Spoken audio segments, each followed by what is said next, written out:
Good evening, everyone. We're going to start in about a minute.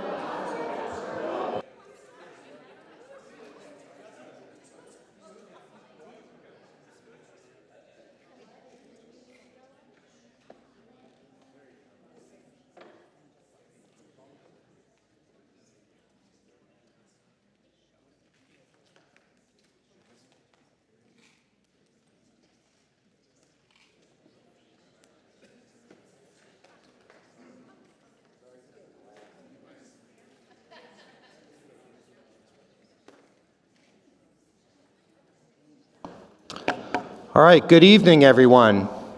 Thank you for coming on a beautiful Tuesday evening.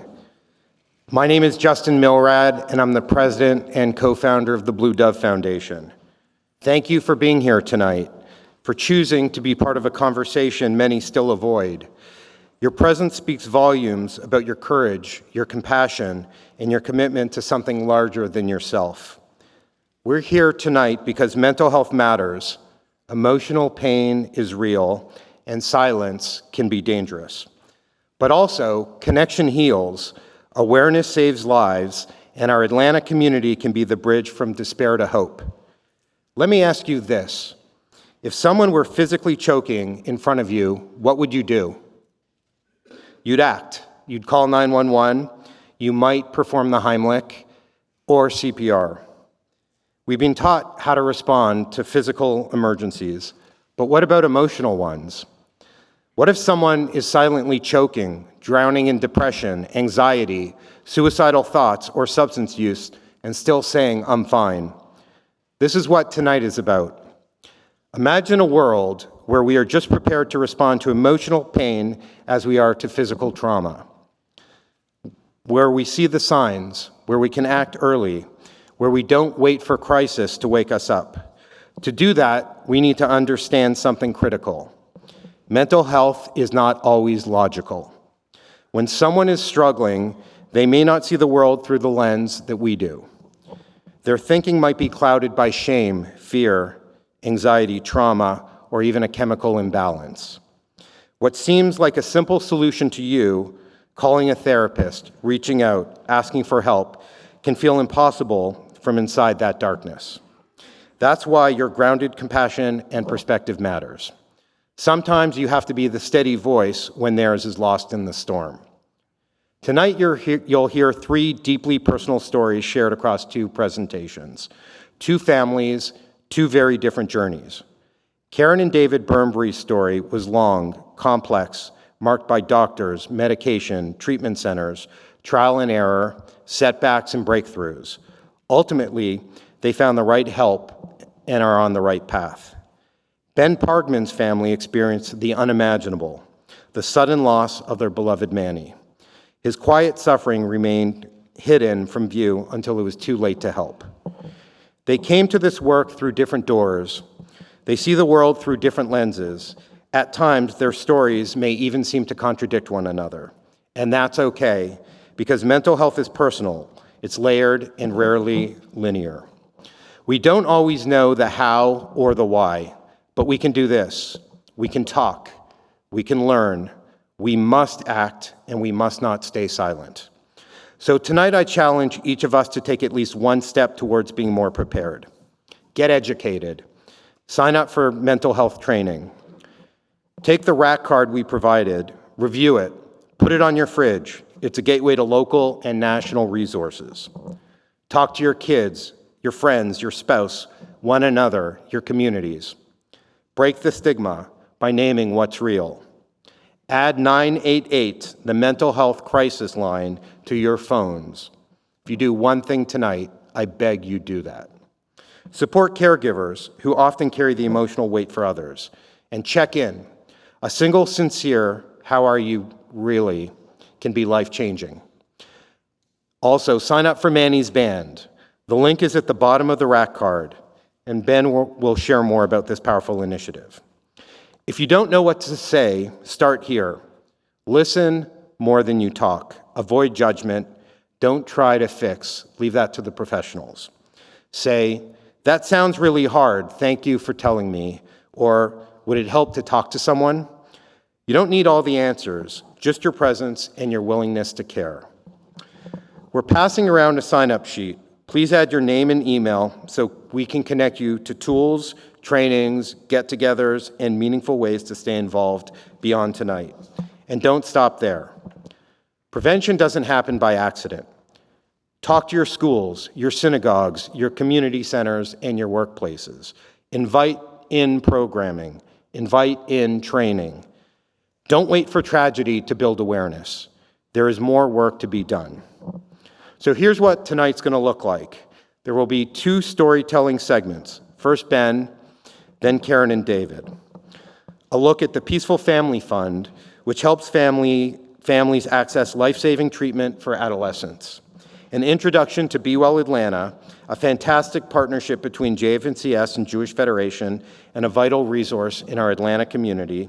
And finally, a moderated Q&A with our speakers and a panel of mental health professionals offering tools, insights, and hope. After the program, I invite you to stay, ask questions, make a connection, give someone a hug, visit the resource tables. As a parent, caregiver, friend, sibling, or community member, ask yourself, am I doing enough? Can I do more? Tonight you have the chance to say yes, and I really hope you do. Before we welcome our first speaker, I want to thank Ben Pargman, Karen and David Burnbury, and all our extraordinary partners. Too many to list. And finally, let us pause together and hold space in our hearts for those who are suffering in silence, for those fighting battles we cannot see or understand, for those we've lost to mental health and substance use. May their memory be a blessing. And for those still suffering in captivity in Gaza and their families, we honor their pain and pray for healing and a safe return. Please join me in welcoming Rabbi Ron.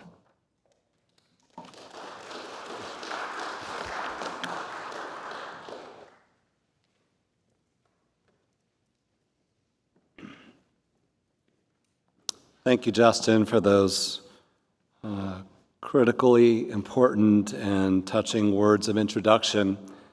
I just want to say first how proud we are as a congregation to be associated with Blue Dove and to be hosting this evening's really important gathering.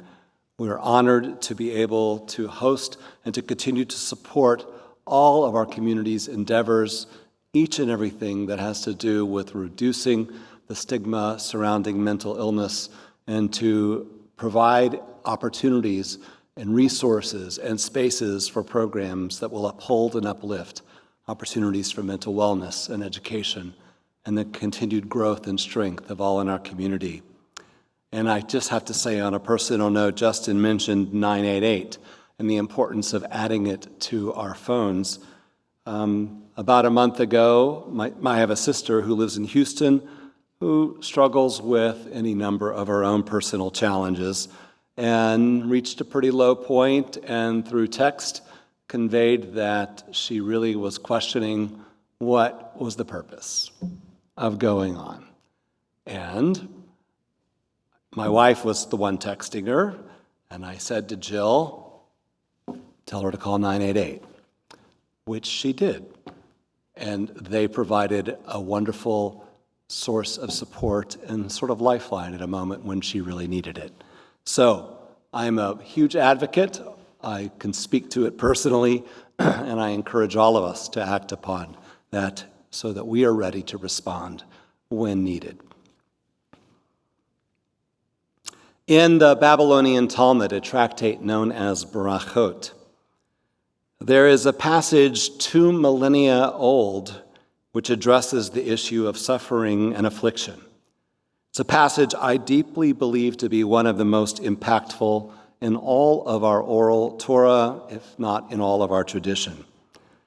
In the narrative, a rabbi by the name of Yochanan is known to be a sage with a capacity for healing, the ability to bring light to those who are struggling. It turns out that he has a student who fell ill. Rabbi Yochanan went in to visit that student. He said to him, "Is your suffering, all that you're going through, welcome to you?" And of course, the student responded no. And so Rabbi Yochanan, the text says, extended his hand to him, and he raised him. Rabbi Yochanan stood him up and helped to restore him to health. And so it happened in time that Rabbi Yochanan himself fell ill. And as he lay in a darkened room, it was his student's turn to come back and to visit him. The student approached Rabbi Yochanan and he said, "Is your suffering welcome to you?" To which Rabbi Yochanan replied unequivocally, "I welcome neither this suffering nor its reward." And so the student said to him, "Give me your hand." Rabbi Yochanan gave him his hand, and the student, Rabbi Hanina was his name, stood him and helped to bring him and restore him to health. But the passage in the Talmud goes on. For the sages ask, why is it that Rabbi Yochanan, this person with great healing capacity, why is it that he needed his student to restore him to health? If he knew how to do it, then why didn't he just raise himself? And then probably what I think to be one of the most powerful lines in all of the text comes from the sages as they say, because the prisoner cannot free himself from jail. Those in a place of darkness, those who are in shackles, they need others to come forward, to extend their hand, to do what is necessary to help ensure their freedom. Friends, many of us have lived a few decades now. How much harder we know it is to be alive today, I think, than it was even in our childhoods, the times when we were growing up. We know from the crises that we see throughout the society, we know from those tragic events that happen in our own lives and with our loved ones and family, we know from data and statistics about the incredibly large upturn that has occurred in major depressive episodes amongst teens and adults over this past decade and a half. Research has shown that there is now such a profoundly widespread spirit of anxiety and fear and sadness, hopelessness, anger, sometimes even resulting in violence, all of these which pervade our culture, especially, though certainly not exclusively, amongst our teens and young adults. All of this, which of course is aided and abetted by addictive habits, and certainly those of us who struggle with chemical imbalance, by those who endure the unexpected tragedies in our life, and surely all of which is exacerbated to a great degree by the largely unregulated landscape of social media. I think our Talmudic text, the story with which I began, clearly identifies one of our essential and vital responses to mental health challenges. One, surely not the only, one response to these challenges that grip our hearts and spirits, that plague too many people, leaving them in darkness in our lives, and that is simply radical presence.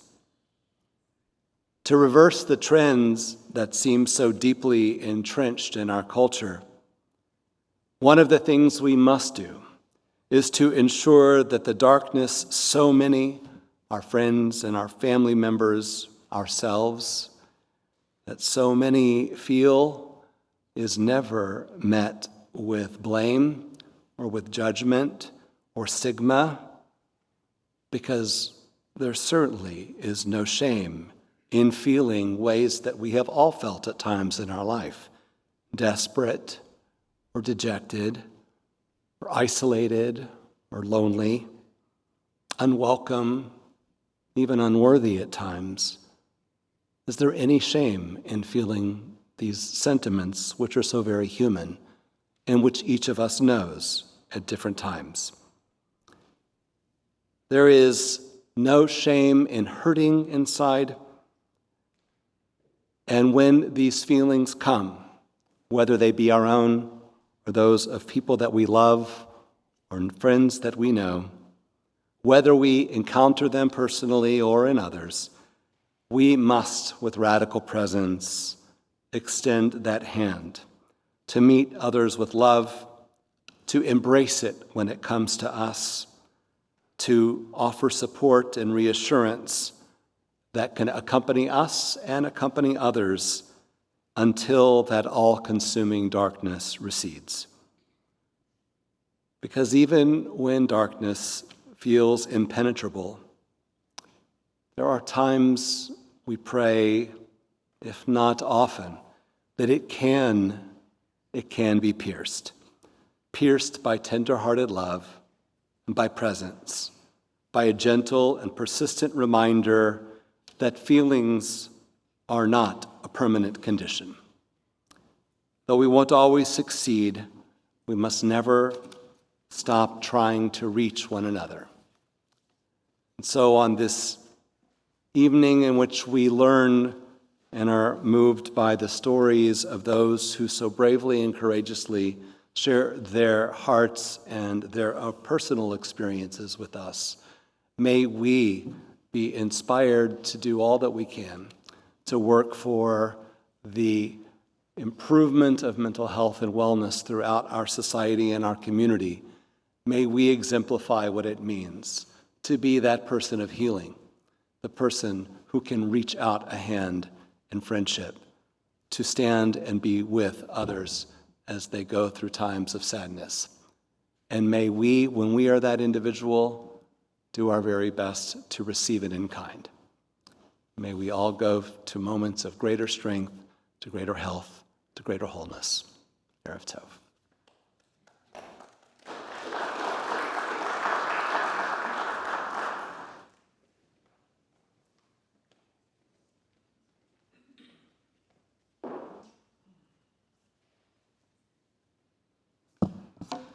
I guess you don't open with Shabbat Shalom.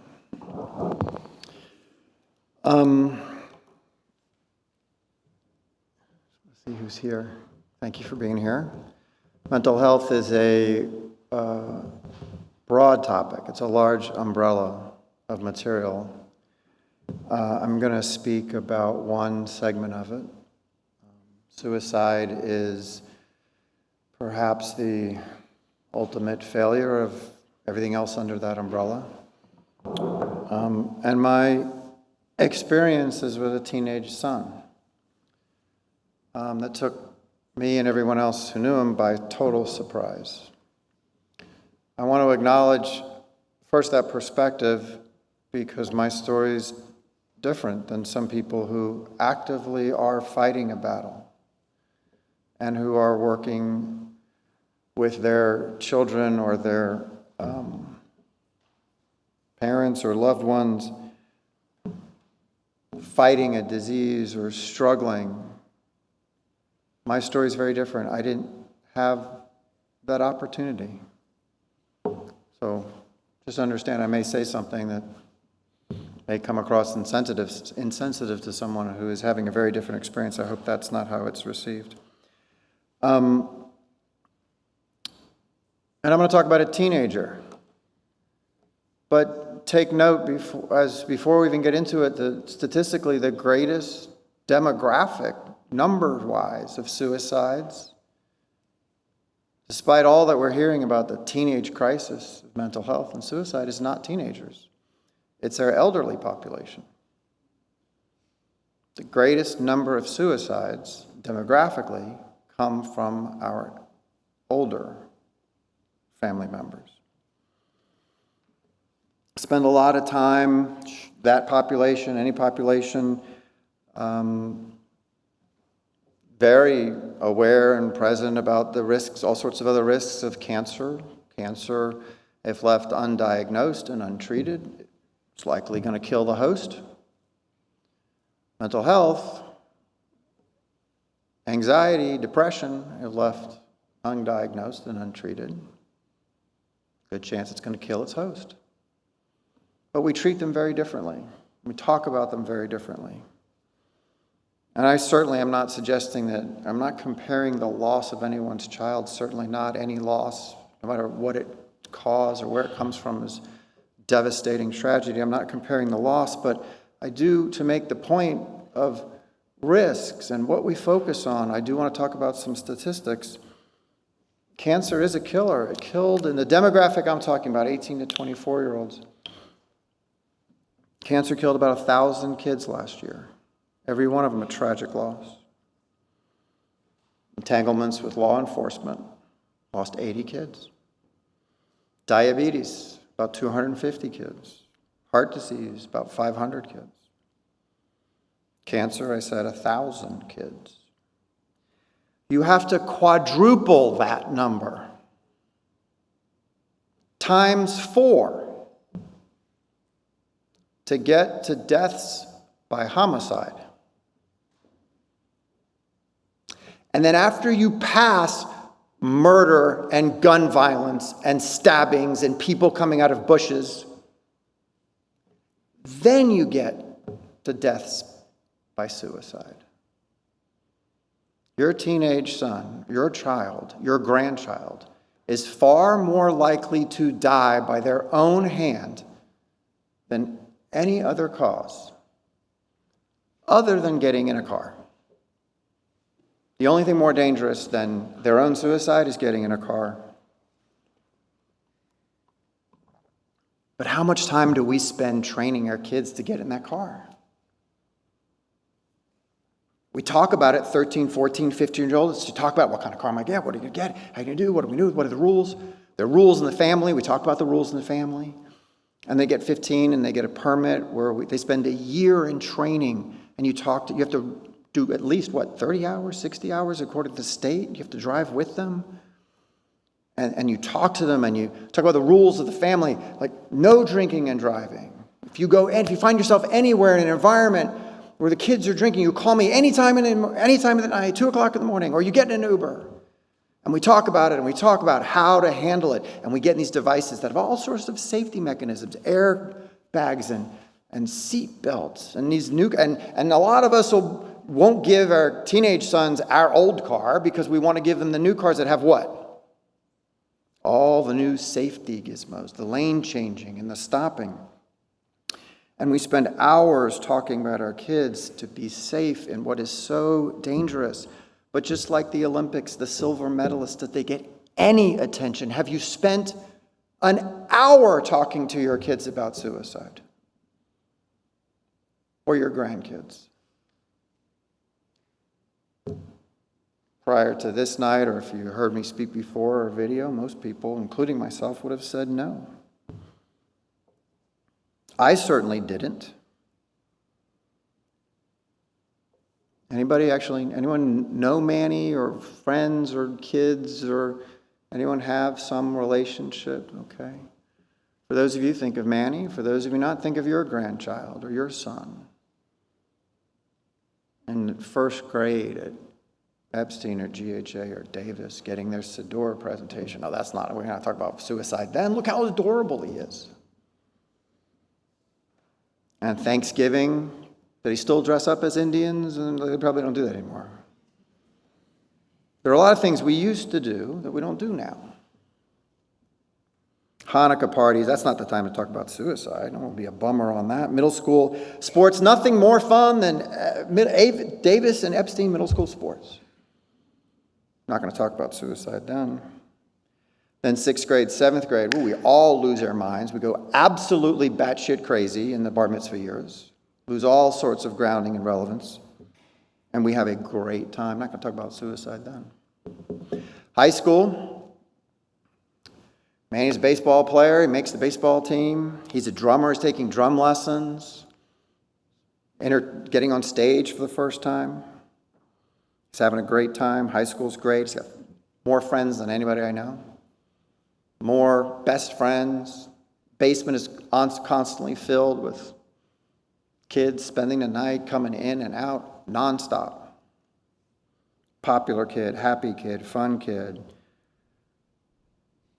So you get to the junior year and, you start going on college tours and you start taking your kids to, just trying to keep track of time here. Go on the college tours. And you see the football stadium, and you see the fraternities, and you see the dorms, and maybe the cafeteria. Nobody stops to say, well, where's the Office of Counseling and Psychiatric Services? I just want to know where it is. We don't do that. You don't sit in those college tours and raise your hand and say, hey, what are mental health resources available on this campus before you decide to make this major investment, a major decision, and send your kids to the best school you can possibly get them into without consideration of whether it's the right school for them to go to. And then they get accepted. And we lose our minds all over again. We become obsessed with t-shirts and sweatshirts and hats and posting on Instagram where this kid is going and where that kid is going. And the only question an adult can ask a high school senior or junior is, where are you going to college next year? I want to beg you to never ask that question again. It is so loaded with assumptions and pressure. You want to talk mental health? Stop asking that question.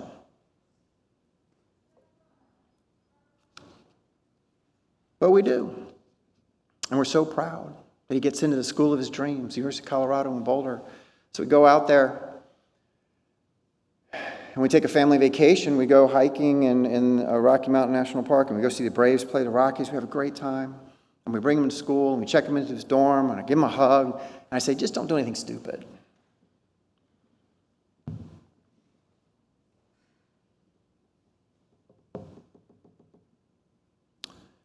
And I go out for family weekend.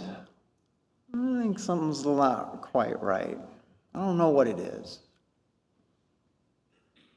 I actually come home and talk to all the friends, the advisory board. Well, the first semester of college is hard, it's difficult.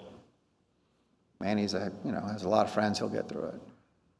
I call the school because I'm a little nervous. I actually call the school and ask I'm a little nervous, came for family weekend, and I say, it's very common that kids experience a rough first semester. Most kids are resilient, they get through it. And through my lenses and my rose-colored lenses, and I guess I thought that was okay.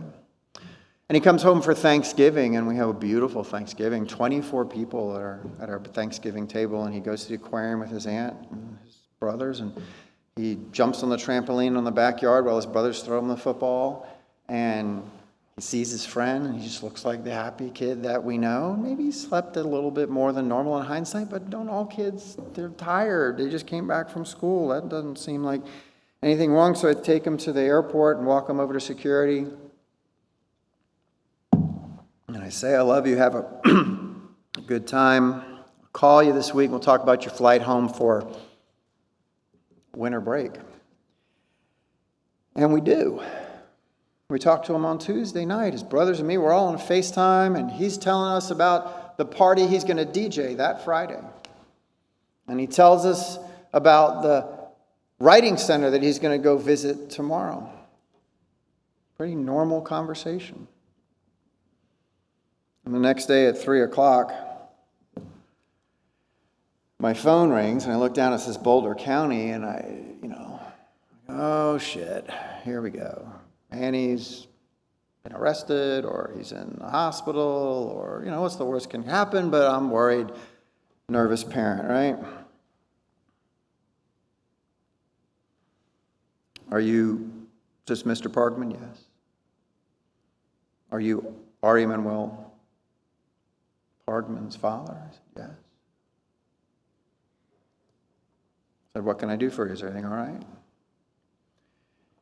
She says, no, my name is Jessica. I'm the deputy coroner in Boulder County.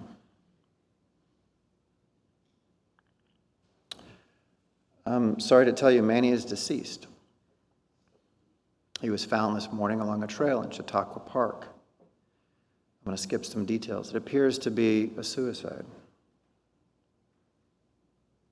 You know the first thing I said was?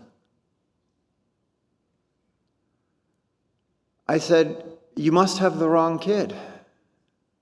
There's absolutely no way that Manny Parkman killed himself. He's the happiest kid I know. He has more friends than anyone I know. You have the wrong kid. Jessica says, we're 100% confident in our identification. His student ID and his driver's license were found on his person at the scene. So what's the next thing I say? Is this a joke? Are you kidding me? Because this is not funny. No, I assure you, this is not a joke. I'm sorry.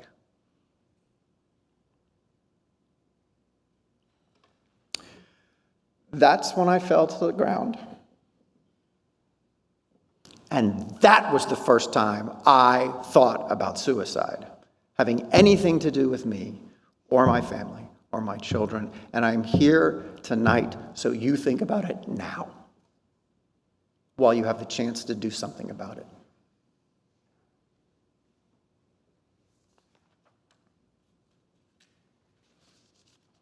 There's a lot of talk about awareness. Thank you for being here. This is very important. And anyone who signed up to do a walk or a run or a dance, yes, it's important. But being aware of cars and traffic and the rules of the road doesn't mean you know how to drive a car and doesn't equip you to drive on 285. Mere awareness of a mental health crisis or rates of increased suicide is not enough to protect the people you love. Statistics from the CDC says 22% of high school students report seriously thinking of killing themselves at some point.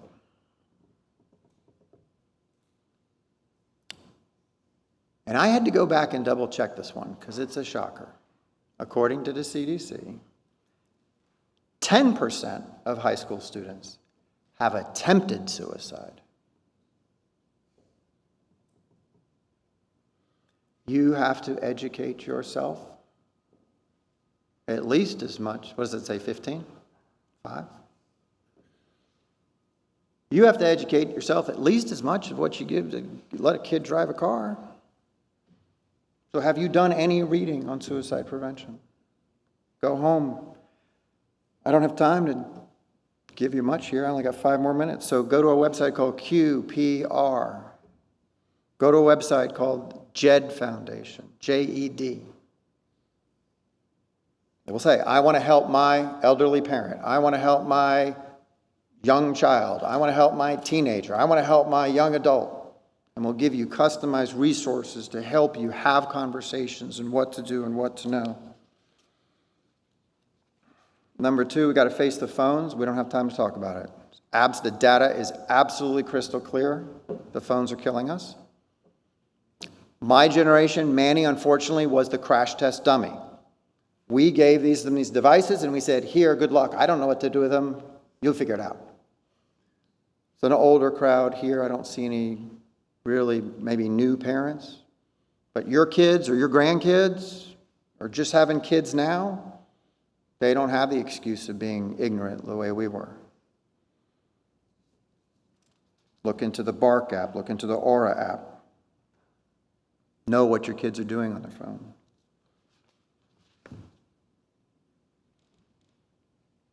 Share your weaknesses with your kids and each other.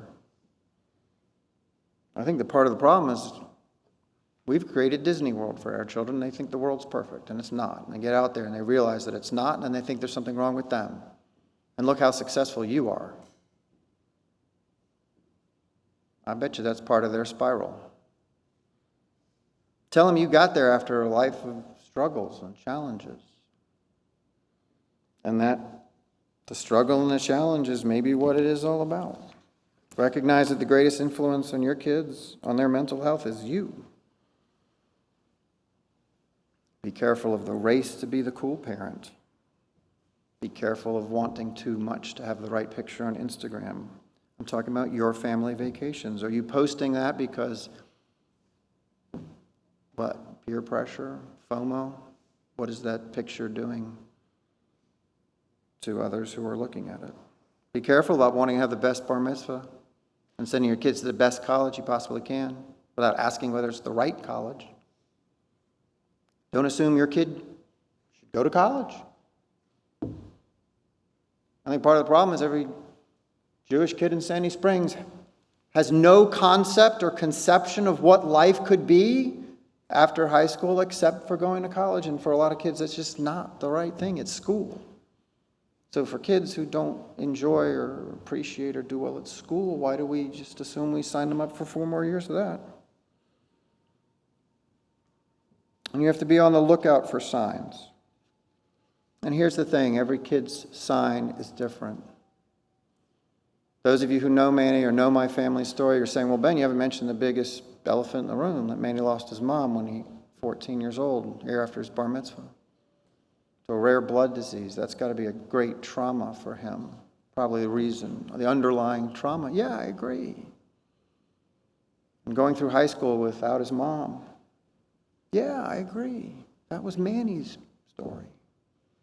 But that wasn't the story of now I'm in the club and I've sat down and had coffee with a father who lost his 14-year-old son, went in his closet and hung himself after dinner with his mother and his father and his 3 brothers sitting right there in their Johns Creek house.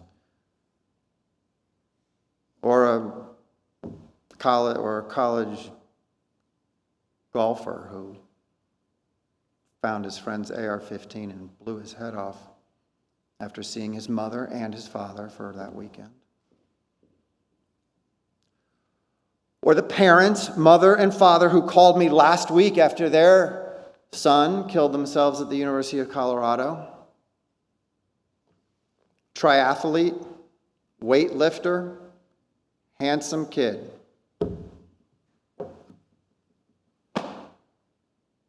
Don't think that because your kids' stories are different than Manny's that you're okay. You have to be on the lookout and you have to be on the hunt. And then I think the only thing really you can do, as I run out of time, is to find a way to sit them down and have a conversation. Precisely because you don't think you need to. It will be awkward, it will be difficult. Here's the conversation I didn't have, but I wish I had with Manny. I love you just for being you.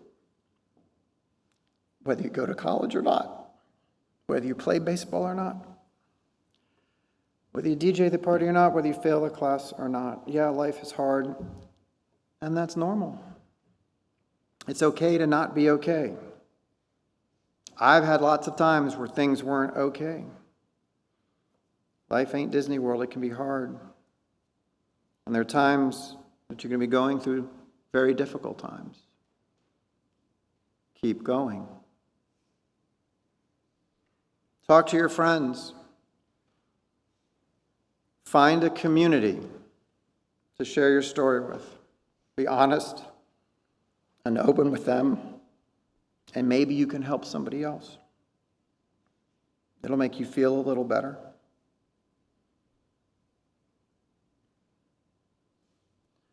And I know this may sound weird, but I got to ask you this. Have you thought of hurting yourself or suicide?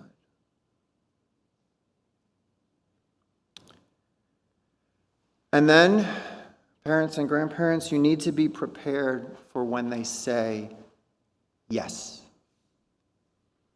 Because 22% of them are thinking about it and 10% of them have already tried it. My one message really is just suicide is not your problem.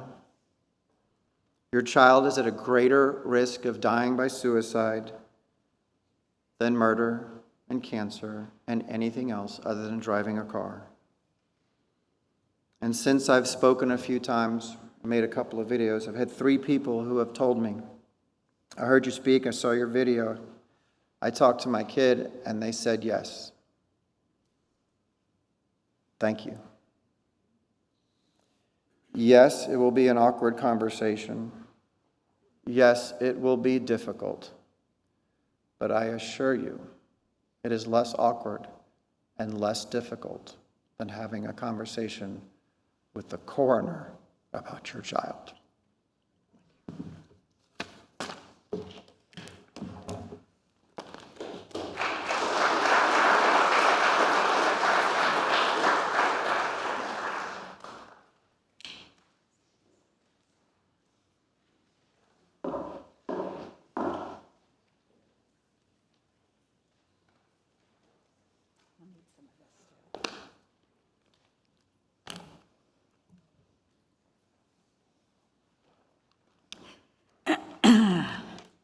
My name is Karen Brombury. Over the past couple weeks, I've had the opportunity to meet Ben Pargman and learn about the horrors of what he went through with his incredible son, Manny. His is a story with a very unhappy ending. Mine is different, with a good outcome you couldn't have imagined just a short 3 years ago. I was 64 years old when I thought I was postmenopausal and started backing off of my hormone replacement therapy I had been taking for 10 years. Up until this time, I had never had an issue falling asleep. You could snap a finger and I'd be asleep, but when I stopped the hormone replacement suddenly, I could not sleep. Over time, my condition would manifest itself further with nutritional issues that led to gastrointestinal pain that would eventually require colon surgery. As I look back on this, I believe all of this threw me into full menopausal-induced severe anxiety and depression. There would be trips to emergency rooms, including one by an ambulance, where I felt like I was having a heart attack, which we now assume were severe panic attacks. I tried to go back on hormones, but physiologically it was too late for me. After living a perfectly normal life, complete with a loving husband, 3 beautiful married children, and at that point, 8 beautiful grandchildren, today 9. I had always been healthy, took a few medications, and I was a genuinely happy person without anxiety nor depression.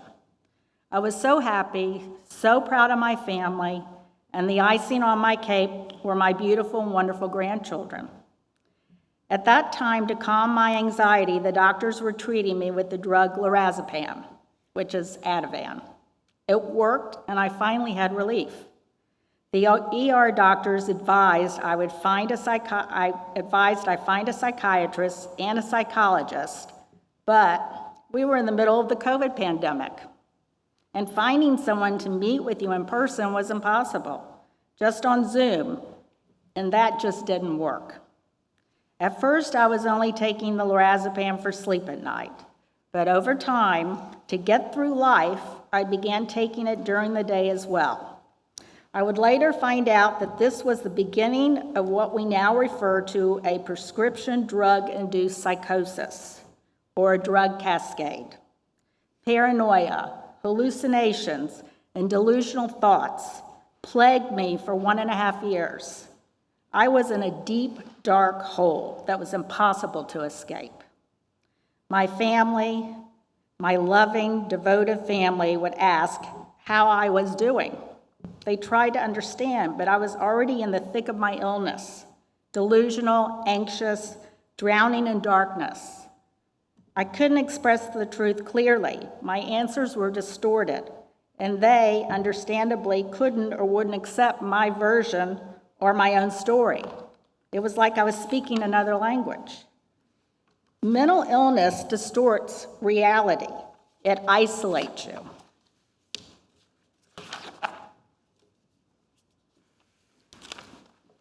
I'm David Burnbury. Happily married to Karen for 42 years. In August, it'll be 43. Very similar to the way Ben was describing it. I would call Karen the least likely person in the world to have anxiety or depression. This is someone that played mahjong with her friends. We went out to dinner every single night. We had a fun life. She always had a smile on her face. She took classes. She took adult education classes that she was in for 20 years, and she had her set of friends there. She had her set of friends at mahjong, her set of friends at dinner, and her set of friends on the golf course that she loved to play all the time. She built a great life. She laughed all the time. She had great friends, and she was a regular part of the community, as all of you, or a lot of you know because you know her. But like so many others, and like Ben described, life takes unexpected turns. So as Karen said, she abruptly stopped taking the hormone replacement, which led to sleeplessness. At first, we thought it was temporary. We thought a little rest, a little relaxation, and she could pop out of this. But it didn't. Over the next year and a half, her mental and physical condition slowly but unmistakably began to unravel. I can tell you, a lot of you were there. A lot of you helped a lot. You saw her, but you didn't see her. I'm telling you, it was an amazing digression of a human being. She lost weight. Her hair started falling out. She became just making comments that, might seem funny, but weren't funny, and was scared. She mentioned paranoia. She thought we were losing the house. She thought the water was poisoned. She thought the dogs were trying to kill her. All these things, and we were just trying to help. We tried everything. We tried doctors. I have no idea how many doctors we went to.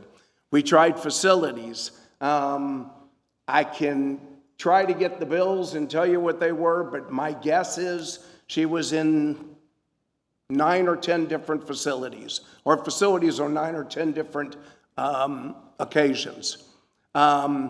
We tried everything, but I will tell you, we had no clue what we were doing.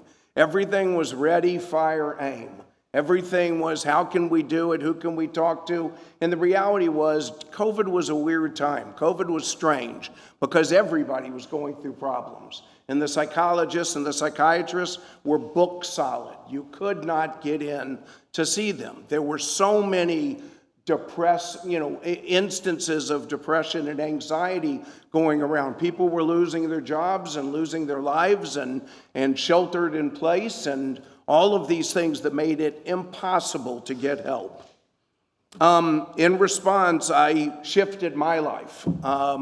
I stayed home most of the days, and for the most part, everybody understood at work, and they were great and very cooperative and thoughtful, and everybody was supportive, but turned the life upside down. We went from a life where we traveled all the time and ate dinners out and all these things to a life that we didn't do anything.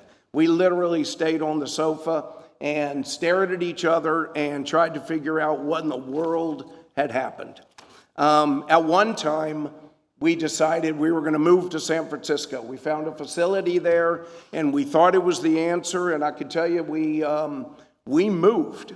We packed up like we were moving. We even got cable. And, so we were committed, and we rented an apartment. We weren't staying in a hotel. We thought we would be there, for at least 2-3 months. It ended up we weren't. We came back a week and a half later. Nothing worked. Facility after facility, nothing worked. Doctor after doctor, nothing worked. One lesson that I can tell everybody is when you deal with doctors, be accurate. When they ask you, how does this medicine feel? Tell them exactly how the medicine feels. Anecdotally, I can tell you that Karen would often tell the doctor that the pain was a 10. And I would say, it can't be a 10. 10 is war injuries. 9 is childbirth. 7 is X. So let's deal with 1 to 6 and give them a real answer. But the fact was, like she said, she couldn't give an answer because to her, it was a 10. And there was nothing I could say, there was nothing the doctors could say that would convince her otherwise. We came across through my kids recommended that we look into intervention. And I can tell you intervention is very, very expensive. It's very risky. You know, most of all, it's very risky. It seems, in retrospect, it worked. And she's going to tell you all about that. But I can tell you that it's a very risky thing. You risk losing everything when you intervene. Anything could have happened. But we were the lucky ones. The intervention was a success. The intervention was held at our house. Our kids came. They wrote her 2 letters, each kid. And her brother was there, and Joanne was there, and Anita was there. I forgot who all was there. But anyway, they wrote 2 letters. One was to tell her how proud they were of her, and the other, which was to be kept by the people who took her to the facility, was how disappointed they are. We had to write both letters. And we weren't going to give her the second letter, we were going to give her the first letter, and she was going to read those on the plane and reinforce how proud we were of her making this unbelievable move. And I could tell you she wasn't happy about it, but she did it. Again, very risky. It's a last resort, not a first resort.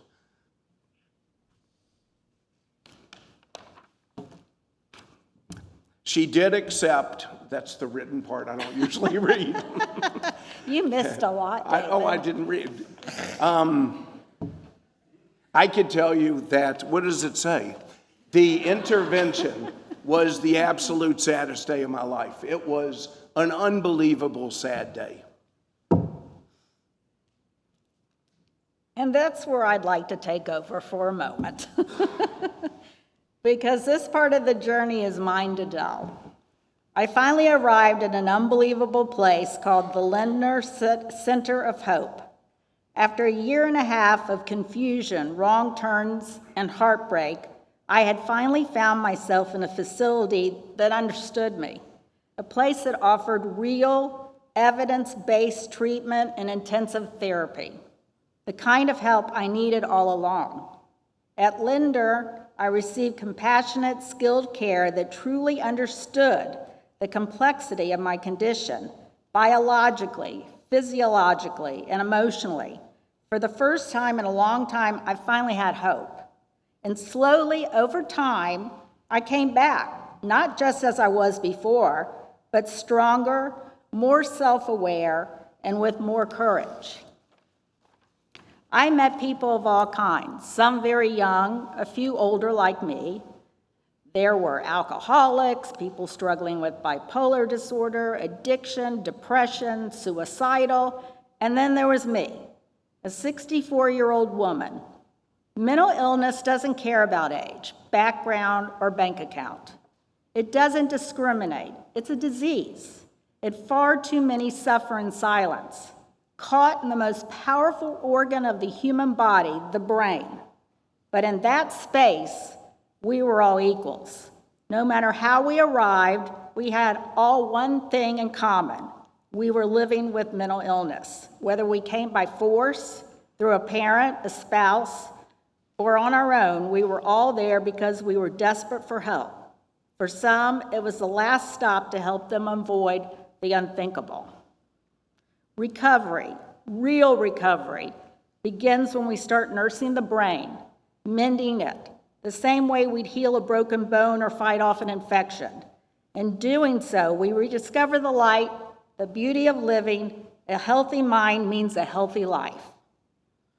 I'm a 67-year-old woman, and in my generation, mental illness was never something you spoke about. If a loved one was struggling, you kept quiet. You didn't talk about it, not with neighbors, not even with other family members. You swept it under the rug.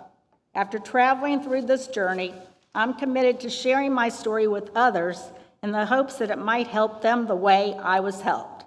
I want people who are suffering to know that it's okay to ask for support. To those who are watching their loved ones suffer, I ask you to love fiercely. Advocate without shame. fear or stigma, and believe that no matter how dark things may seem, healing is possible. So what can we do as a society? If we want real change, we start in our own communities. We honor the memories of those we've lost. We speak their names. We share their stories. We break the silence and erase the shame. We can't treat mental illness like a stigma, but rather for what it truly is, a rampant disease affecting families across every walk of life. A disease that deserves the same urgency and resources as cancer or heart disease. We must build systems that are easy to navigate, resources that are affordable, and a culture that no longer discriminates against those in pain. We must start hearing, really hearing those who are struggling. We have to be on the constant lookout for the signs. We have to talk about mental illness loudly and without shame. Education is key. Awareness is vital. Resources must not only exist, they must be accessible and affordable for everyone. And when we hear that others are suffering, we need to support them. Healing is not linear. Recovery doesn't look the same for everyone. And seeking help is not a sign of weakness, it's a profound act of courage.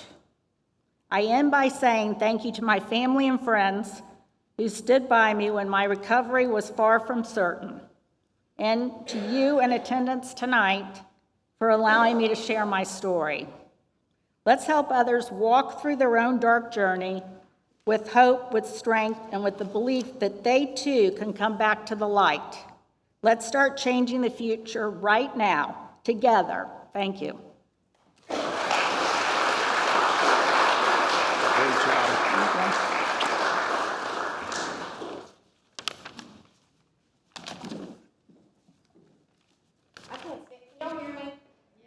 Okay, I'm so little, you're not going to see me, but okay. Hi, I'm Michelle Hirsch, and I'm the proud founder of the Peaceful Family Fund, and a struggling and proud mother of a son with early onset bipolar disorder and mental illness, varying different ones.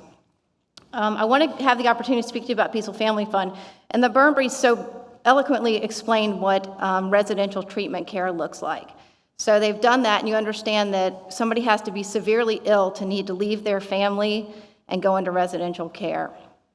And we've struggled with that with my son. At the age of 5, we started experiencing feelings of desire to kill himself. So we were those parents on the second story of your house, screwing down the windows, locking up all the knives, putting away all the sharp objects, and just trying to keep him alive and keep ourselves alive.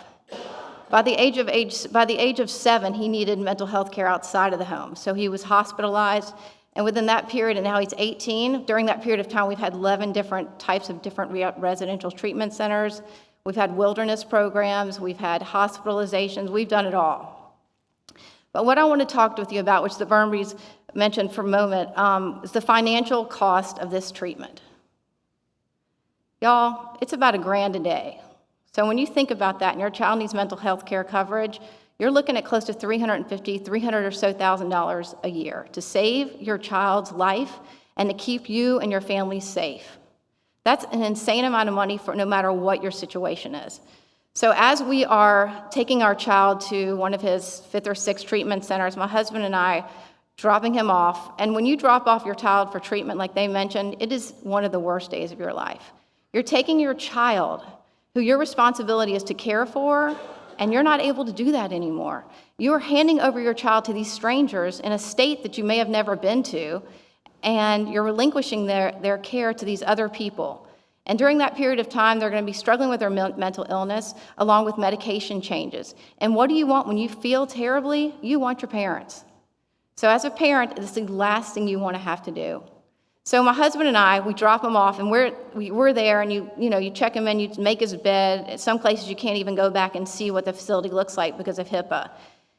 And the next thing you do, you say goodbye, which is like, whoo, that'll knock you on your ass. Like, that is just terrible. And they tell you, go in this room, and you can have a moment or whatever. You're trying to just breathe. You're trying to stay alive. You're trying to just keep yourself together. And what is the discussion you're going to have with the professionals now? We're in the business office, and how are you going to pay for this? So we identified this need. We were thankful we could pay for it, and our first thought was, how do other families save their children's lives? So I had to do something, had to. And so we created the Peaceful Family Fund, which was started at the Blue Dove. And what we do is we provide, and we are our program at JFNCS, which we're very proud of. And what we provide is financial assistance. We give a kid between the ages of 8 and 18 $50,000 to pay for their care. Within that $50,000 and within that period of time, we pay for the family to travel to see their child. Imagine that. You're covering the cost of getting your child there, but you can't even afford the $5,000 to $7,000 to go visit them. So we pay for that. And then your child gets discharged from the treatment center and they come back to your home. What do? You've used up all your money. You can't afford it anymore. We come in and we provide aftercare because we are investing in these children. And during the ages of 8 to 18, they have this period of time to use that $50,000 in any way related to their mental health care outside of the home. When I think about all of this and what I have to offer you, first thing is you can look online and you can see the Peaceful Family Fund on our website, peacefulfamilyfund.org. You can reach out to JFNCS, and they can lead you in the direction of how to get information about our program. Please share this information with other people. You never know who's in this position, and you never know who's afraid to ask for help. The most important thing I want to leave you guys with that I've learned is that when you're dealing with your child or an adult or anyone with mental illness, be kind, especially with your children. They are tough on you. And if people could look at people with mental illness similar to a physical illness, like if you have the flu, if your kid has the flu, you're going to bring them a cup of water and take their temperature. If they're at home dealing with depression and anxiety, don't get frustrated. I mean, you're going to be frustrated, but be kind, be sweet, be gentle, be caring, and you'll get much better results than being angry or expecting something from them that they don't have available to you. So I guess what I'm asking for you to do is be kind, share the words of the Peaceful Family Fund with others, and be an advocate and go out there and push yourself to help people understand what you experienced today and what you expect for the future. Thank you. Go to JFNCS, share the information, and if you have folks that need somebody to talk to, Michelle Hirsch, they can call me. I will sit on the phone, I will talk to them about residential treatment centers, and be happy to give them any information they want, or just listen, because that's all people really want. So thank you for the time, thanks for being here, and thanks to Justin for the opportunity.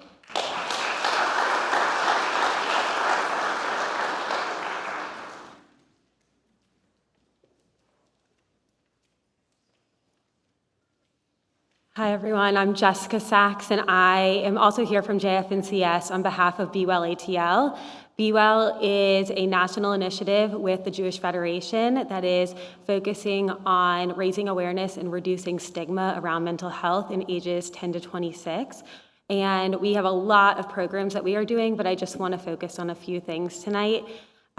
First of all, thank you so much to Ben and to Karen and David for sharing your stories, because we need more people to talk about their stories, and that is one of the things that we are really working on with our programs for parents and teens.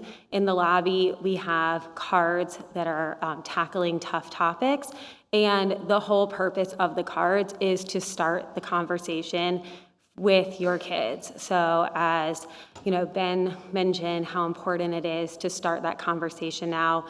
I did it with my 6th grader this year. It was not easy, it was clunky, and it was so important. And we have these cards that were created by teens for parents to figure out how to talk to their teens.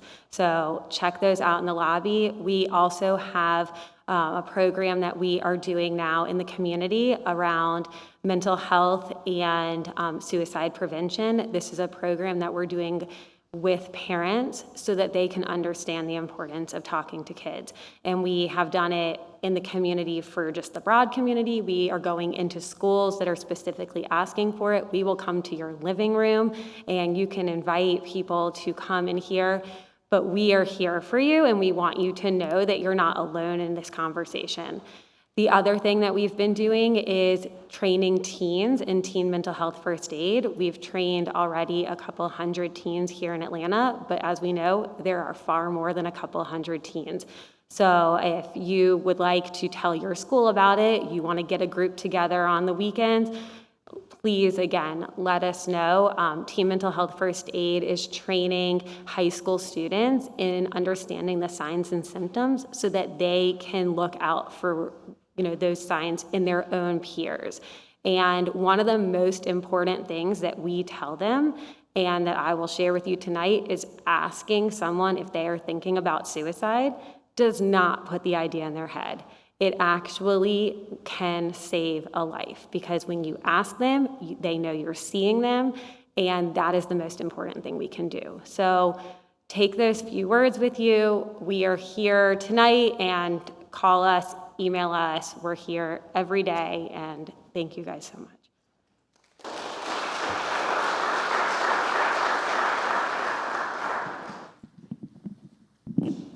Thank you, Jessica. I want to thank all our speakers for sharing your lived experiences, and I hope there's some good information that y'all are getting. I'd like to call up all the panelists. We're going to do some Q&A. Also, I just want to mention we're going to be handing out some clipboards. If you haven't signed in, we want to capture your information, so should you want additional training or information, we can get that information to you. So for the panelists, if you can just quickly mention your name. Well, we know who you two are. The people we don't know yet, if you can mention your name and what you do and why you're passionate about mental health in here tonight. So, Dr. Bachar. Hi, everybody. My name is Moshe Bachar. I'm a physician. I have been practicing for over 20 years, almost 20 years, and my specialty is in addiction medicine. And it started out very small, and when I was in training, this was something that was not focused on, and behavioral health was not focused on, and those are things that, as I practiced medicine, realized how important those things are, and today's powerful stories are, reminders of how important these issues are, and how real it can be for a lot of people, and these are important issues to talk about. And so in my practice at Northview Wellness, we focus on addiction treatment and behavioral health, but I tell people addiction does not exist in a vacuum. It exists with behavioral health, and a lot of times people are suffering from anxiety, from depression, from bipolar, and from these other things, and they find that, these medicines help them. And, they're the wrong medicines, but they're alone, they don't know what to do, and oftentimes these individuals are isolated, and, I think the importance here is being open with your family members, with your children, and talking to them opens the door for them to be able to tell you how they're feeling and not turn to other things, because, family members will tell you that losing a loved one to addiction is almost the same as losing them completely, because they become a different person, they don't come back to the way they used to be, and these things can be real. Thank you.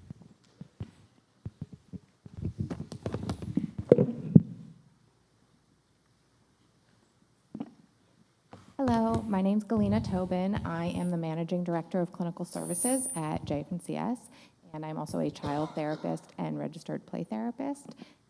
Why I care about mental health is because it affects all of us from the age of infancy on, and by fostering strong family relationships and community relationships, we are building the protective factors that are going to allow our children to grow and have not just mental health, but mental wellness and well-being and belonging and community and connection. So all the things that we are trying to foster within our community, within our schools, and within our families. I'm Sherry Cawthon. I'm a licensed clinical social worker and registered play therapist supervisor. I'm also the director or clinical director of the Horwood Assessment Center at JFNCS. I also see clients.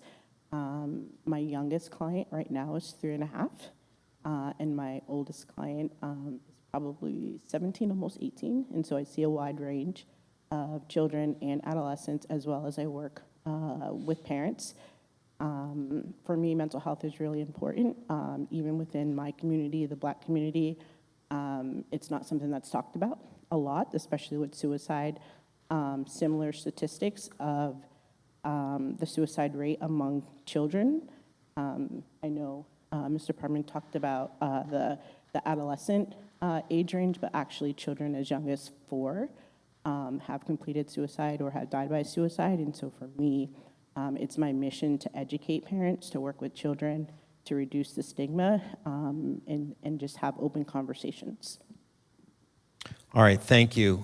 So I'm going to open this up to the audience, but I also want to let you know that we had some questions emailed in. So while we kind of get oriented, I'm going to start with one of those questions. What signs should I look for that might indicate my child is struggling with their mental health and or substance abuse?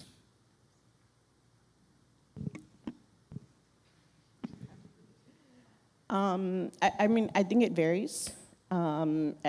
Just because I work with a lot of young children, individuals or kids who come in, they have difficulty sleeping, difficulty getting along with family members, difficulty getting along with peers, challenges at school, changes in appetite, changes in routine. So just various signs and symptoms could be signal that they are struggling or having challenges. Y'all here? I'll just add quickly, sometimes it's finding a change in your child or your teen, like Sherry was saying, across different levels of functioning, but also it can be when there is an event that is problematic or traumatic or where you would expect a reaction, and the child is moving through as if they're still, making the grades, star football player, whatever it is, acting as if everything's great, and they're not processing or showing any emotions of struggle when you would expect there to be.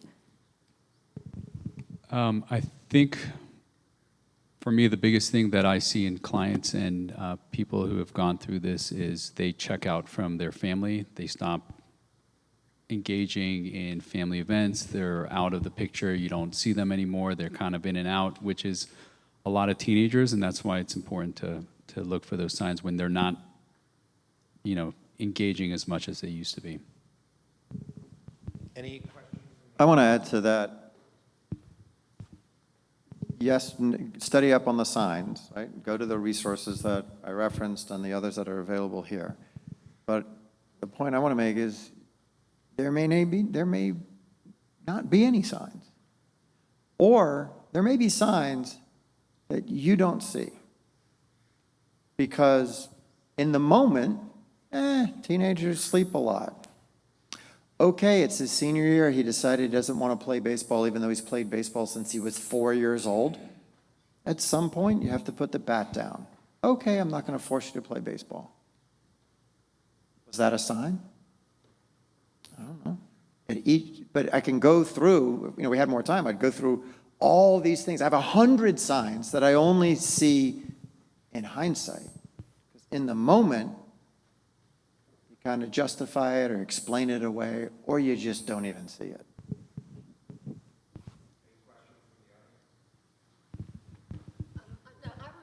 like your opinion on denial, okay? Denial of parents or friends who just watch it happening, or spouses who watch it happening and just don't believe it and don't want to accept it.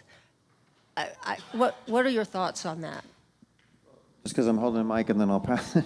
I don't know that it's denial. I think it's a real ignorance and naivete. And I don't know if that's the scientific word might be the stigma, but we're just blind to it. We're not looking for it. We're looking for sharks when we go to the beach. We're looking for lightning when it storms. And if you have a headache, your kid has a headache for a week, you're looking for cancer. You have a scratch that starts to turn color, you're looking for infection. All of those things we're just tuned into, and we react, and we get to the doctor. We go visit Dr. Bahar's office, and if you haven't been, he's like the greatest in the wellness thing over there. Get in and out quickly. Fantastic. But we're tuned into all these things. But when the signs of anxiety and depression are right there in front of us, snap out of it. Toughen up. What are you complaining about?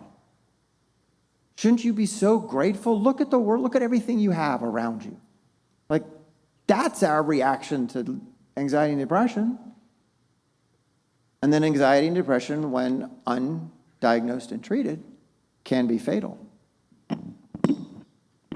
For me, working primarily with children, I will actually work a lot with parents. And so the majority of my work is with parents. Because if a child is experiencing those symptoms, then most likely there's also a family member or something else within the environment that might need to be looked at. And so I actually spend a lot of time doing parent sessions, looking at maybe the parent's childhood, the parent's history, their relationships within the family. And I don't treat the child as an individual, it's kind of family systems. And so just because there's an identified child who comes within to the office, we actually work within the whole family because it's kind of like if one child is suffering, then there's something else or there's something within the family community as well. And so I think it's really important, especially when working with children and teens, to also work with parents, to include parents, to identify if there's that, I think you said if there's a denial. I want to know more about it. Tell me what was it like when you were a child? And so if I get the parent that comes in and that says, well, when I was a child, I was told, to just pull up your bootstraps and deal with it. Well, what was that like for you? Would you have liked something else? Would you have liked something different? And kind of talking to them on what did you need when you were this age? And then going from there.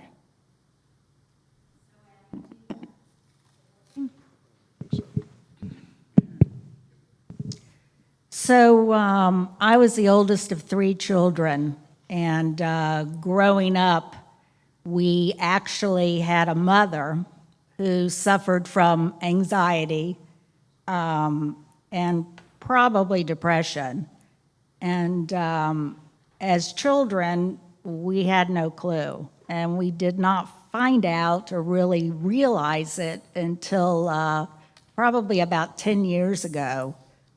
And it came out that I had a mother that was on a drug called Klonopin, which is in the same drug family as Ativan, lorazepam. And she had been taking it for 40 years for anxiety, and we had no clue. So if I would have known that, back when we were growing up, if she would have said to us, kids, I've got issues, I have anxiety, then maybe my anxiety, what I went through, could have been prevented early on. And I didn't have to go through what I went through if I had known that it was in my family. And I'm sure it's in several other families. And because it was so stigmatized, you didn't talk about it. And that's why my mom never told us. You didn't talk about it. It was taboo, swept under the rug. So, did you have something you wanted to say, Dr. Bahar? One of the questions that was submitted was the role of the caregiver. So, David, can you kind of talk in hindsight some advice on, how a caregiver should take care of their own mental health when they're, struggling, managing, a spouse, work, family, and themselves? And then maybe Dr. Bahar, can you talk, in your treatment center about what it's like working with caregivers to make sure that they're taking care of themselves as well? Well, the first thing I would say is if you're offered that job, don't take it. Just tell them, no, you're interested in some other role. The toughest thing about a caretaker, well, I don't know, there's like 80 things that are tough about a caretaker. And Figuring out what's for dinner. Figuring out what's for dinner is tough. But I will tell you, you're talking about the fact that it's taboo to bring it up, and that's a fact of life. It is a fact of life that we're worried about showing any kind of weakness or any kind of anything that may embarrass us in any way. And I will tell you, the caregiver is also trying to protect, at least for me, protect the reputation of the person they're caring for. So there were a ton of people that had no clue what Karen was going through by design.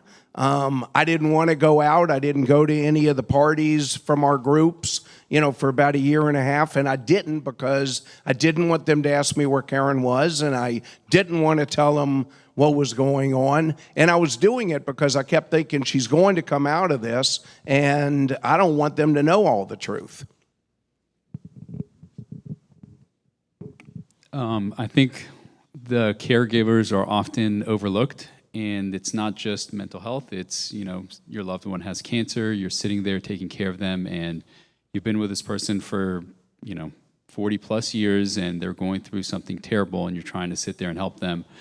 But they're often the overlooked, heroes that help this one person get either better or support them where they're at. But for us, it's encouraging them to go to their communities, the churches, to engage in these group. They have people who, like the caretakers for cancer survivors, for parents whose children are in substance abuse, and we often do, on Fridays, we do our family sessions with them to try to help them.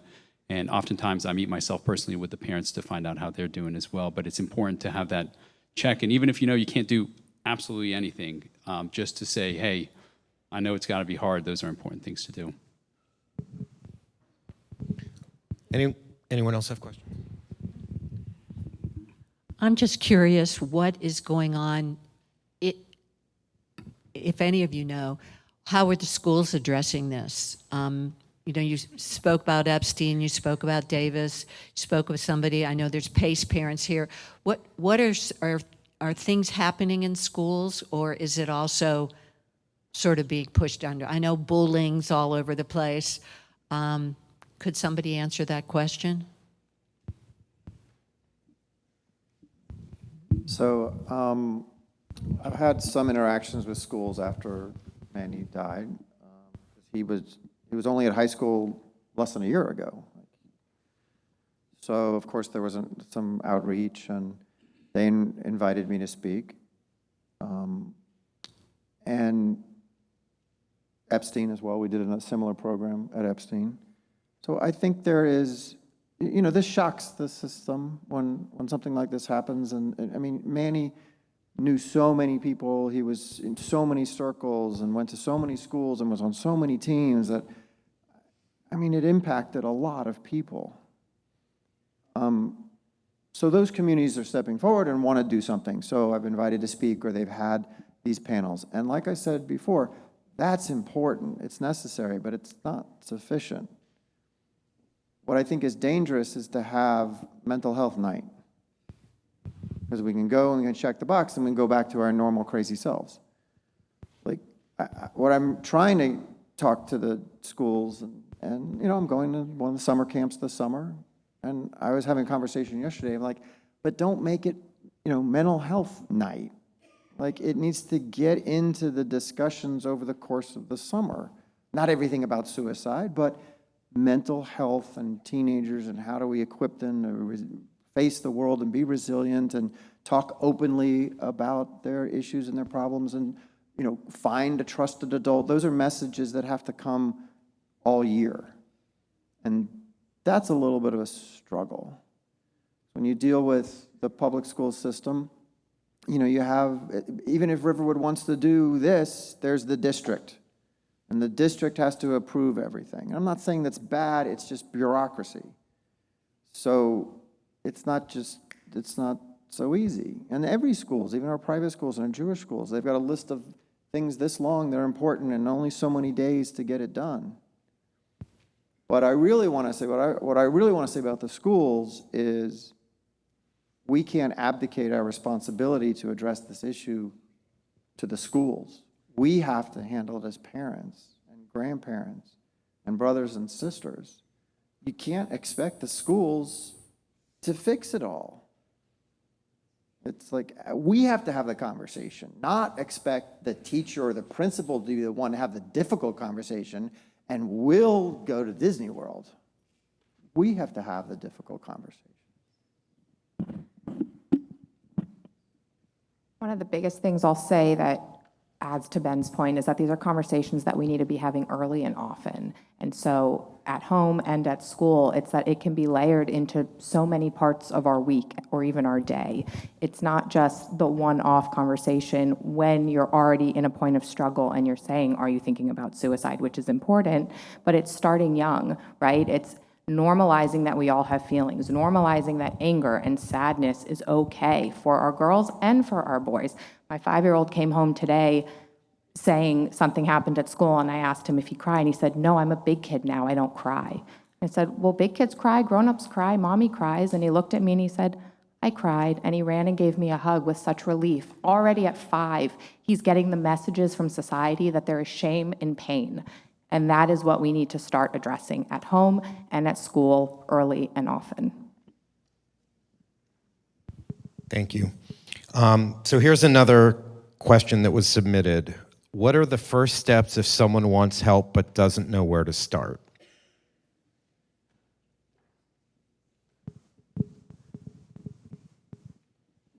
I guess just having a conversation. And so if it's a child, if it's a parent, reach out to members of your community, people in your network. Working with the schools a lot, the school counselors are usually one of the first point of contacts for children and adolescents and parents. There's also the internet. I know I've been awake 3-4 o'clock in the morning and I can't sleep, and so I'm looking for resources of what might be helpful. But then also having services like at JFNCS, at Peaceful Family Fund, at Blue Dove, knowing what's available within your community, I think that's also really important. I just want to say the rack cards that everyone has, please take them home, put them on your fridge. There's a list of phone numbers and websites that you can visit to talk to professionals to find out how to get the information to get someone the help they need. Yeah, and in Georgia, there is a crisis line as well. And so if you are in immediate crisis, there's a Georgia hotline that you can call. There's also 988. And so these are numbers that I actually encourage parents to have in their phones. I actually encourage my teens to have them in their phones as well so that they're readily available. All right, and go ahead, David. So I want to ask a question. So what is the protocol when you think you've identified the signs of suicide in someone else's kid? As a community member or Do us you as start professionals? with telling a professional, telling them? Do you, if you see the signs of someone else? I would have a conversation with that person in the community. And so I would be assessing for, are you having passive suicidal ideation where you're thinking, I just want this to end, I can't take the pain anymore, I'm feeling helpless, it's not gonna, get better? Or are you actively suicidal, which means you have the means, you have a plan, you have a timeline, you've been researching, how are you going to carry this out? You've started to think through the next steps. And when you're noticing suicidality in someone, it means that they have reached a point of such pain and helplessness and feeling of despair and burdensomeness. And so what they need is someone who will say to them, are you thinking of suicide? Are you thinking of hurting yourself? How can I help you stay safe for now? How can I get you to that place, whether it's going to CHOA because somebody has identified yes to all those questions that you ask. How can I get you there safely, or can I get you into a therapist's office tomorrow? Can I call 988 and have that conversation with a crisis worker with you? I think one of the biggest things, and it's a great question, one of the biggest things is asking them about a plan, because that tells you where they are in, is this something they thought about, or is this an immediate danger? And if you ever come across somebody who's like, yes, I've had these thoughts, it's, okay, where are you? Do you want to, is this something you're thinking about tonight, or is this like just a thought that you had? To me, as a clinician, we often see patients who have said, yes, I've had it in the past. And the first thing I said, do you have it right now? And do you have a plan? Because that tells me do I drop everything I'm doing and find somewhere to send that person, or can we find a therapist and work on something like that? And I think that's the important part. I was wondering, is there an age or a grade when you think it's appropriate to have the conversation with a child? I mean, you say speak to them, and are you suicidal thinking and so forth? I mean, when do they really know what is suicide? So, I mean, I don't want to scare them and have them close up for good. So, is there a magic age or grade that you think is appropriate? So what age would I use the word suicide is going to be different than what age will I have these conversations, right? So, right, so to your point, suicide might not be a word that they know. And so for an older kid, maybe late elementary, middle school, I might say, have you ever thought of hurting yourself or ending your life, or like you just wanted it to end? That is something called suicide. And then I would talk about that with them.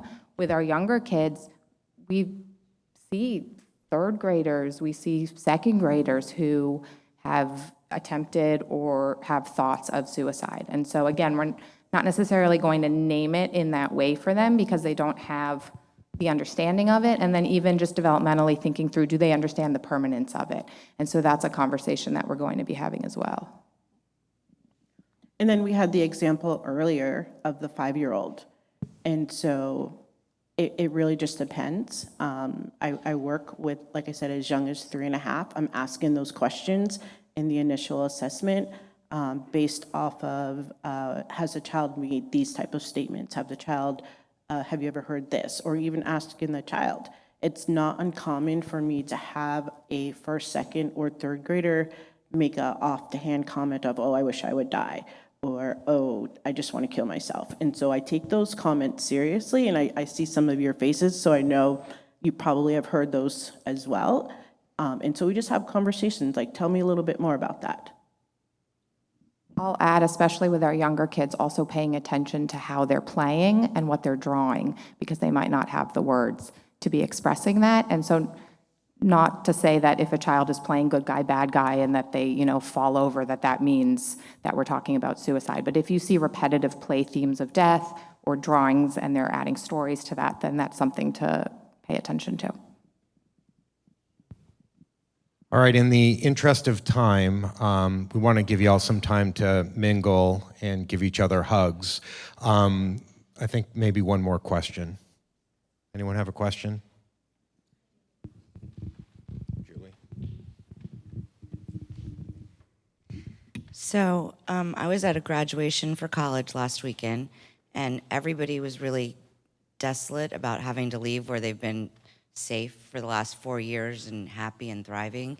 And they were all really sad, but a couple of the girls mentioned like not going on. And didn't really think about it. And then when you were talking, it just occurred to me, like, I wonder how I should take that, what I can do. Is there anything? And I know the world is really uncertain right now, but I think a lot of people are scared to be out in the real world for a million reasons that you all just said. But it just hit me that these people, I do know some people like this. I think it's important to, if you hear those comments, it's important to engage and just say, like, tell me a little bit more about what you're feeling, or just find out, what is that thought? Because it could be, I am scared to go out. I am afraid of what the world has to offer. I'm uncertain about what's going on. I don't like, this idea. And our children grow up and, thankfully they don't have to get a job in high school. They kind of focus on school, and then they go to college, and then they kind of focus on college, and then, they haven't worked for 21 years. And so that can be a really daunting thing, but it's important to just check in, tell me, how are you feeling? How are things going? What are you feeling are important things. I think the only thing I'd add, and really the point I want to make, if I haven't made it already, is take it seriously. Don't brush it off.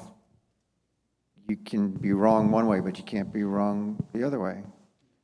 And there was a girl who was active in the Jewish community, went to Chabad and the Hillel regularly at University of Colorado, killed herself this week. She was just about to graduate.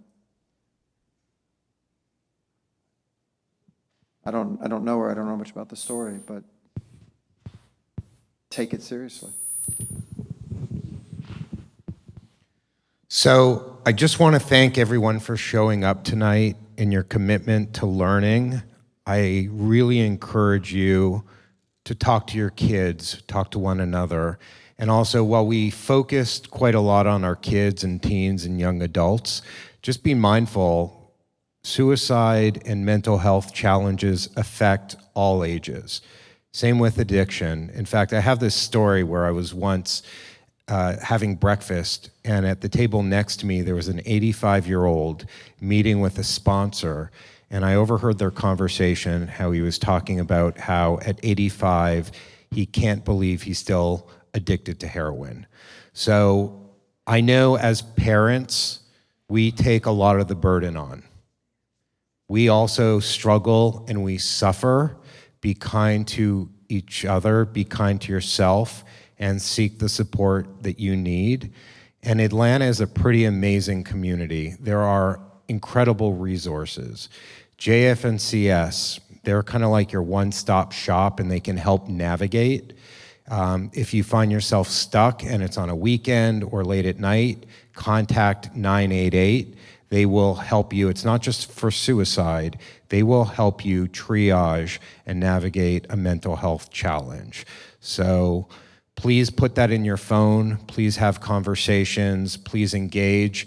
And on the topic of caregivers, I'm going to have a shameless plug here. Blue Dove Foundation has a caregiver toolkit, which we're going to be launching in the next week, available on Amazon.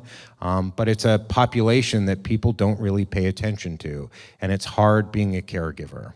So I just want to thank you all for spending time with us tonight. I want to thank all our panelists for sharing your wisdom and for everyone sharing their story. And I highly encourage you to go out in the lobby and spend a few minutes, talking to one another. That's really where the magic happens.